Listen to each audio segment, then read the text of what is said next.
kesempatan ini saya akan menjelaskan kegunaan jangka sorong atau Werner Calicter. Ada 3 kegunaan dari jangka sorong atau Werner Calicter. Tapi sebelumnya ini adalah alat untuk menggeser, ini alat untuk mengencangkan, ini ada baut kecil ini untuk mengencangkan biar tidak bisa bergeser-geser lagi. Nah, ini kegunaan yang pertama adalah untuk mengukur diameter sisi luar sebuah benda. Nah, ini saya ambil spidol, ini adalah untuk mengukur diameter sisi sebelah luar. Setelah kita ukur seperti ini, kita gigitkan begitu ya, ini kita kencangin. Nah, baru setelah itu kita baca hasil ukurnya. Yang kedua adalah untuk mengukur diameter sisi sebelah dalam atau dalam lubang ini. Jadi kedalaman lubang ini berapa diameternya. Jadi kita menggunakan pada bagian ekornya ini. Kita masukkan, kemudian kita tarik bagian ininya, kita tarik. Nah, begini. Setelah kita tarik, ini sudah nyentuh begitu. Perhatikan. Nah, ini. Kemudian ini kita kencangin lagi. Nah, kita ulangi ya. Ini kita masukkan sebelah situ. Nah, masuk. Kemudian kita kencangin bautnya. Kemudian kita tarik. Kemudian kita baca hasil ukurnya. Kemudian yang ketiga adalah mengukur kedalaman sebuah lubang. Ini dalamnya lubang ini. Ini pada bagian ekornya ini ada ujungnya ini. Kita tarik lagi pada ujungnya ini. Nah, ini ujungnya ini kita masukkan sehingga sampai ini nyentuh begini. Nah, ini ujungnya ini kita masukkan, set, nah, kita tekan sehingga ini nyodok ke sana ini, set. Nah, begini posisinya. Nah, ini kedalaman lubang. Kemudian jangan lupa setelah kita ukur begini, kemudian kita kunci biar tidak bergeser. Kemudian bagaimana cara membaca hasil ukur tadi? Nah, pada jangka sorong ini ada 2 skala. Ya, ada 2 skala, namanya skala utama. Ini bagian atas ini skala utama. Ketepatan ini menggunakan skala milimeter. Jadi ini skala utama bagian ini. Dan kemudian yang kedua ini adalah skala yang bisa digeser ini. Pada bagian bawah ini namanya skala geser atau skala nonius. Skala geser atau skala nonius. Nah, ada beberapa jangka sorong yang bagiannya menggunakan inci. Di bagian atas ini ada skalanya, tapi ini hanya untuk pembelajaran sehingga menggunakan sistem internasional atau menggunakan milimeter. Nah, untuk membaca skala utama yang kita perhatikan adalah 0 pada nonius.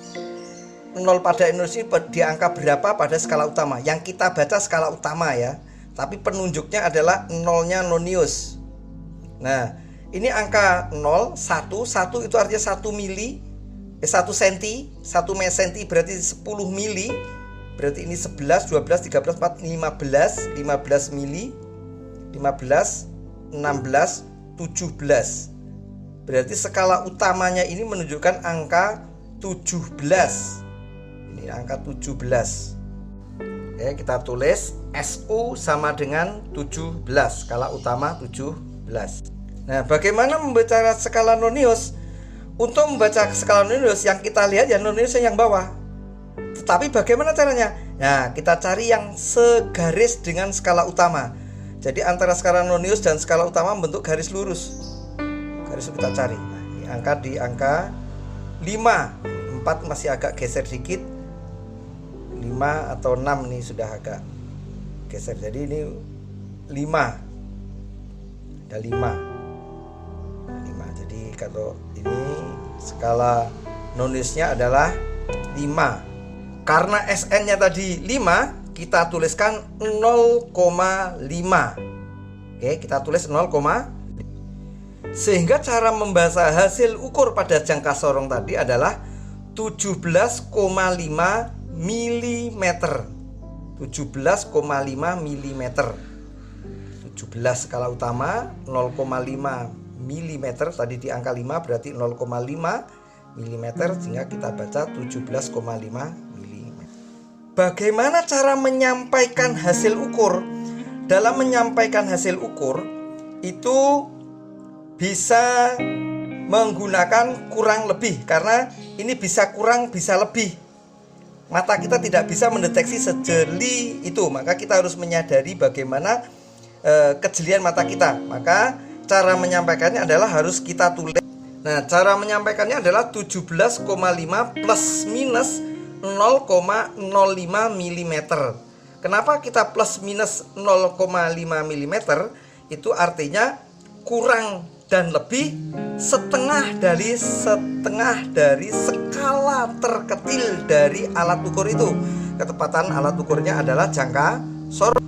Nah, pada jangka sorong ini skala terkecilnya adalah 0,1 mm. 0,1 mm. Kalau dibagi 2 berarti 0,05. Jadi kurang lebih sini atau sini, kita akui itu. Jadi semakin teliti kita menyampaikan hasil ukurnya. Setengah dari skala terkecil. Skala terkecilnya adalah 1 mm, 0,1 mm, 0,1 mm. Maka setengah skala terkecilnya adalah 0,05. Jadi kalau kita tulis setengah atau 0,1 mm dibagi 2, sehingga plus minusnya kita tulis 0,05. Cara menyampaikan hasil ukurnya adalah 17,5 hasil bacaan tadi plus minus 0,05. Jadi 0,05 ini asalnya dari setengah dari skala terkecil yang mampu bisa dibaca oleh alat ukur itu. Nah, ini adalah cara menyampaikan hasil ukur secara ilmiah. Jadi secara ilmiah, cara menyampaikan hasil ukurnya adalah seperti ini.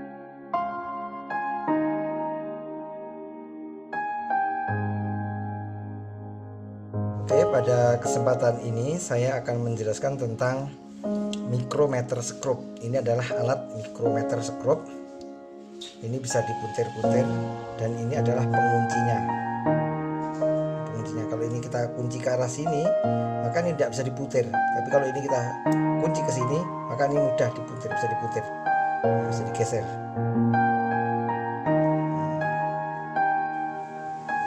Kegunaan alat ini adalah untuk mengukur ketebalan suatu benda. Jadi ketebalan suatu benda sampai mikrometer. Jadi makanya disebut dengan mikrometer. Jadi caranya begini menggunakannya. Ini kita cepet di lubang kecil ini. Nah, ini yang ini. Nah, ini kita masukkan. Nah, kita cepet. Setelah kita cepet begini. Nah, setelah ini kita kencangi. Kita kencangi begini. Puntir sampai kencang. Set. Baru ini kita kunci yang sebelah sini. Tek. Nah, ini sudah tidak bisa dipuntir lagi. Tek, kita kunci, tidak bisa dipuntir. Oke. Nah, ini cara menggunakannya. Gampang. Ini kalau menggunakan mikrometer hanya kita cepetkan di situ alat-alat yang kita ukur. Contohnya kalau tebal yang kita ukur, misalkan benda yang tebal seperti ini kita ukur, ini ujungnya ini kita ukur. Nah, ini kita masukkan sebelah sini, kemudian kita kencangi. Skala pada mikrometer ada dua. Ini skala utama, yang memanjangnya namanya skala utama, dan yang berputar ini namanya skala putar. Skala putar itu angkanya dari 0, 5, 10, 15, 25, 30, terus 40, 45. Angka 50 gabung dengan 0 kembali. Oke. Pada skala utama ada dua jenis. Ini skala putar atau skala noniusnya, skala putar atau skala nonius. Ini angkanya 0 sampai dengan 45. Jadi muternya begini ya. Kita kencangi ke arah sini. Nah, muter ini. Nah, ini skala putar. Skala utamanya ada dua. Nah, pada bagian atas ini 1, 2, 3, 4, 5 mm sampai 10 mm. Yang bawah ini adalah tengan. Ini tengan. Ini 1,5 2,5 di sini. Nah, bagaimana cara membacanya? Kita perhatikan di sini skala putar ini, ujungnya ini melewati angka berapa? Kalau yang seperti ini berarti ujungnya ini, nah, kalau atur begini, nah ini melewati angka 6, 7, berarti 7. Yang dilewati ini adalah angka 7, ini 6, 7. Jadi ini skala utamanya adalah 7. Tetapi kalau ini kita geser dikit aja, nah, melewati yang di bawah itu, ini sudah 7,5. Nah itu, melewati yang bawah. Melewati yang bawah ini berarti 7,5. Tapi kalau ini kita geser dikit lagi, begini, ini 7. Skala utamanya 7. Kalau yang begini geser dikit berarti 7,5. Geser dikit. Nah, ini melewati yang bawah. Melewati yang bawah berarti 7,5. Kita teruskan lagi. Nah, ini berarti melewati angka 8. Jadi skala utamanya angka 8. Kalau di sini angka 7. Nah, oke. Angka 7. Nah, ini kita sudah angka 7. Oke, skala utama adalah 7 mm. Sedangkan skala nonius atau skala putar ini adalah di angka 39. Ini 40, ini 35. Berarti angka bacanya ke sana larinya.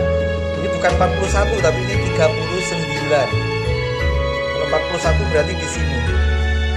Ini 35. Nah, jadi yang segaris ini, di garis ini kita baca. Yang lurus dengan garis ini. Garis. Ini angka 39. Berarti 39. Jadi angka skala putarnya atau skala nonius adalah 0,39.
Nah, kalau yang begini nih, ini skala utamanya adalah 7,5. 7,5. Kalau kita tulis adalah skala utamanya 7, skala noniusnya yang begini adalah 42. Sehingga kalau kita tulis seperti ini, skala utamanya 7,5, skala noniusnya 0,42, sehingga kita baca 7,92 karena 7,5 ditambah 0,42 hasilnya adalah 7,92. Jadi cara membaca yang seperti ini dibaca 7,92. Jadi skala utamanya 7,5, 7,5. Ini dari bawah lewati di bawah. 42 berarti 7,2 di 7,5 ditambah 42, 0,42 sehingga 7,92. Beda dengan yang tadi. Kalau yang tadi kan gini. Nah, ini 7, tidak ada 0, 7,0 tadi begini. Nah, ini berarti ini 7,3